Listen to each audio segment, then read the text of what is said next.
Welcome back to our channel guys. അപ്പോൾ നമ്മുടെ ഇന്നത്തെ വീഡിയോ എന്ന് പറയുന്നത് നമുക്കെങ്ങനെ ലൈഫിൽ സക്സസ്ഫുള്ളാകാം എന്നുള്ളതിനുള്ള ഒരു സിമ്പിൾ ട്രിക്കാണ്. അപ്പോൾ അധികം സമയം കളയാതെ നമുക്ക് നേരെ വീഡിയോയിലോട്ട് പോകാം.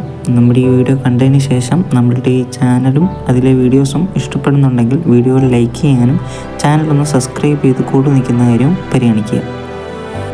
ഞാനിപ്പോൾ ഇവിടെ പറയാൻ പോകുന്ന കാര്യം ഒട്ടുമിക്ക എല്ലാവർക്കും തന്നെ അറിയാവുന്ന ഒരു കാര്യമാണ്. And the one and only simple trick is to be successful in your life is to be consistent in what you like to do or what you gonna do. അപ്പോൾ അതാണ് കാര്യം. നമ്മൾ കൺസിസ്റ്റൻ്റ് ആയിട്ടിരുന്നാൽ മാത്രമേ നമുക്ക് എന്താണെങ്കിലും അച്ചീവ് ചെയ്യാനായിട്ട് പറ്റത്തുള്ളൂ. അത് ഇപ്പോൾ സ്റ്റഡീസിൻ്റെ കാര്യമാണെങ്കിലും ബിസിനസ്സിൻ്റെ കാര്യമാണെങ്കിലും സെയിം തന്നെയാണ് അവസ്ഥ. നമുക്ക് എത്ര വലിയ പ്ലാൻ ഉണ്ട് എന്ന് പറഞ്ഞിട്ടും കാര്യമില്ല. നമ്മൾ വെറുതെ ഇരുന്നിട്ടായിരിക്കും ഈ ഓരോരോ പ്ലാൻ നമ്മൾ ഇങ്ങനെ ചെയ്യണമെന്നുള്ള ആഗ്രഹം കൊണ്ട് ഉണ്ടാക്കുന്നത്. പക്ഷേ അതിനു വേണ്ടി നമ്മൾ വർക്ക് ചെയ്തില്ല എന്നുണ്ടെങ്കിൽ വർക്ക് ചെയ്യുന്നത് തന്നെ ഇടവിട്ട് നമുക്ക് മോട്ടിവേറ്റ് ആകുന്ന ടൈമിൽ മാത്രമല്ല, ചില സമയം നമ്മൾ മോട്ടിവേറ്റ് അല്ലായിരിക്കും, അപ്പോഴും you have to do the same work. എന്നാൽ മാത്രമേ അതൊരു റിസൾട്ടിലേക്ക് നമുക്ക് എത്തിക്കാൻ സാധിക്കത്തുള്ളൂ, അതൊരു സക്സസ്സിലേക്ക് എത്തിക്കാൻ സാധിക്കത്തുള്ളൂ. So be consistent in your actions. You have to do these things consistently to achieve your success. അല്ലെങ്കിൽ നിങ്ങൾക്കൊരു മൂഡ് വരുമ്പോഴത്തേക്കും ചെയ്യാം എന്നുള്ളൊരു മൈൻഡിലാണ് നിങ്ങളെങ്കിൽ, ആ ഒരു വേവിനനുസരിച്ച് ചെയ്തു പോകുന്നവരാണ് നിങ്ങളെങ്കിൽ you are not gonna be success. നിങ്ങൾ ചെയ്യുന്ന കാര്യം നിങ്ങൾക്ക് സക്സസ്ഫുള്ളായിട്ട് ഫിനിഷ് ചെയ്യാൻ സാധിക്കത്തില്ല. അതിപ്പോൾ എന്ത് കാര്യമാണെങ്കിലും, ഒരു ചെറിയ കാര്യമാണെങ്കിലും ഒരു വലിയ കാര്യമാണെങ്കിലും.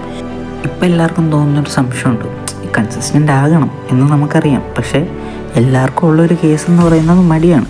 ഈ മടി മാറ്റാനായിട്ട് എന്തെങ്കിലും ഒരു വഴി ഉണ്ടെന്ന് ചോദിച്ചെന്നാൽ ഏറ്റവും സിമ്പിൾ ആൻഡ് എഫക്റ്റീവായിട്ട് ഒരൊറ്റ വഴിയേ ഉള്ളൂ. അതിന് നമ്മൾ ഈ ചെയ്യുന്ന കാര്യം ചെയ്യുന്നതിലൂടെ നമ്മൾ എന്ത് അച്ചീവ് ചെയ്യാനാണോ ഉദ്ദേശിക്കുന്നത് അത് അച്ചീവ് ചെയ്യുന്നതായിട്ട് നമ്മളാദ്യം നമ്മുടെ മൈൻഡിലൊന്ന് ഇമാജിൻ ചെയ്യുക. ആ ഒരു റിയാലിറ്റിയിലോട്ട് നമ്മൾ ഇമാജിൻ ചെയ്ത് കൊണ്ടുവരിക. നമ്മളിത് സക്സസ്ഫുള്ളായെന്നാൽ നമ്മളെങ്ങനെ ആയിരിക്കും, നമ്മുടെ ഇപ്പോൾ ഉള്ള ലൈഫ് ഏത് തരത്തിലോട്ട് നമുക്ക് മാറ്റാൻ പറ്റും എന്നുള്ളത് നമ്മളൊന്ന് ഇമാജിൻ ചെയ്യുക.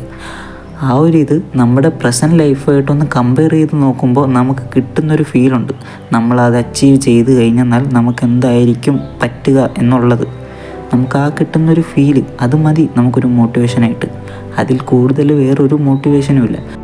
നമ്മളെ മോട്ടിവേറ്റ് ചെയ്യേണ്ടത് നമ്മൾ തന്നെയാണ്. നമ്മുടെ ഒരാവശ്യത്തിന് എല്ലാത്തിൻ്റെ അവസാനം നമ്മൾ മാത്രമേ കാണത്തുള്ളൂ.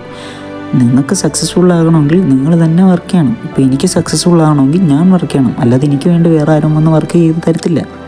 So B consistent in your actions and B motivated every second for your work, for your success. That's it guys. അത്രേ ഉള്ളൂ ഇന്നത്തെ വീഡിയോ. ഈ വീഡിയോ ഇത്രയും എത്ര പേര് കണ്ടു എന്നെനിക്കറിയില്ല. എന്തായാലും കണ്ടവരോട് ഈ വീഡിയോ ഇഷ്ടപ്പെട്ടാൽ വീഡിയോ ലൈക്ക് ചെയ്യുന്ന കാര്യം ചാനലും സബ്സ്ക്രൈബ് ചെയ്യുന്ന കാര്യം പരിഗണിക്കുക.